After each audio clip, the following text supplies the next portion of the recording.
ગુજરાતના પ્રવાસે આવેલ કેરળના મહિલા પત્રકાર પ્રતિનિધિ મંડળે મુખ્યમંત્રી ભૂપેન્દ્રભાઈ પટેલ સાથે શુભેચ્છા મુલાકાત કરી। ગુજરાતના પ્રવાસે આવેલા કેરળના મહિલા પત્રકાર પ્રતિનિધિ મંડળે ત્રીજા દિવસે મુખ્યમંત્રી ભૂપેન્દ્રભાઈ પટેલની શુભેચ્છા મુલાકાત લીધી હતી।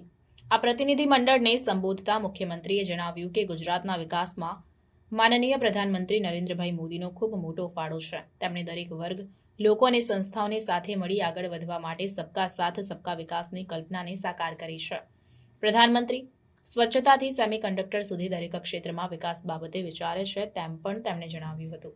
પત્રકારોએ પોતાના પ્રવાસ અંગેના અનુભવ જણાવતા કહ્યું કે અમને અખબાર વગેરે દ્વારા ગુજરાતના વિકાસ અંગે માહિતી મળે છે, પણ અહીં રૂબરૂ તે તમામ કામગીરીને નજીકથી જોવાનો અવસર મળ્યો।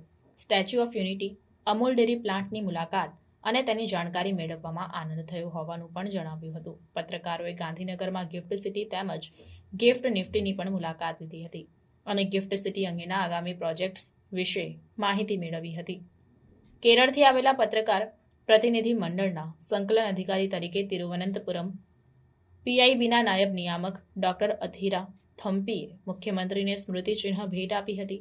આ પ્રસંગે પીઆઈબી ગુજરાતના એડિશનલ ડાયરેક્ટર જનરલ પ્રકાશ મગદુમે મહાત્મા ગાંધી